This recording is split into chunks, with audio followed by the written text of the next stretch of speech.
வேலைக்காரி கூட குடும்பம் நடத்திக்கிறேன். உன் கூட வாழ்ந்த எனக்கு போர் அடிச்சிச்சு. இந்த புடி இது கூட ஏன்டா கொடுக்குற?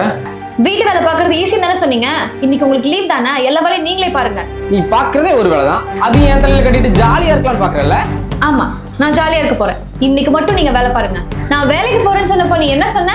இப்ப எதுக்கு வேலைக்கு போற? நான் சம்பாதிச்சுட்டு தானே இருக்கேன். குழந்தை பார்த்ததுக்கு அப்புறம் வேலைக்கு போன்னு தானே சொன்னேன். இப்போ வீட்டு வேலை மட்டும் பார்த்தா போதும்ன்ற. என்ன பார்த்தா உனக்கு எப்படி தெரியுது? உன்னால முடிஞ்சா நான் இத்தனை நாள் பார்த்த வேலையை இன்னைக்கு ஒரு நாள் பாரு. ஏன் என்னால பார்க்க முடியாதுன்னு சொல்றியா? ஆமா, உன்னால முடியாது. ஏன்னா வீட்டு வேலைங்கெல்லாம் பொண்ணுங்க மட்டும் தான் செய்வாங்க. நீயே முடிவு பண்ணிக்கிட்ட. நான் பாக்குற வேலைலாம் ஆபீஸ்ல எவனாலையும் பார்க்க முடியாதுடி. வந்துட்டா இதெல்லாம் ஒரு வேலைன்னு சொல்லி உன் ஆபீஸ்ல ஏசி ரூம்ல உட்காந்து என்ன வேணா பண்ணலாம். ஆனா கொஞ்ச நேரம் கிச்சன்ல வந்து நின்று வேலை செஞ்சு பாரு. கிச்சன்ல வேணா ஒரு ஏசி போடலாமா? இந்த வேலையெல்லாம் ஒரு நாள் செஞ்சு பார்த்தா தானடா என்னோட கஷ்டம் என்னன்னு உனக்கு புரியும். இது ஒரு வேலை, இது கஷ்டம் வேற சொல்ற.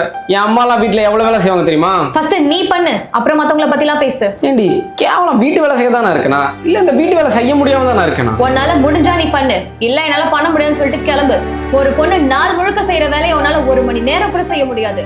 அதுதான் நீ.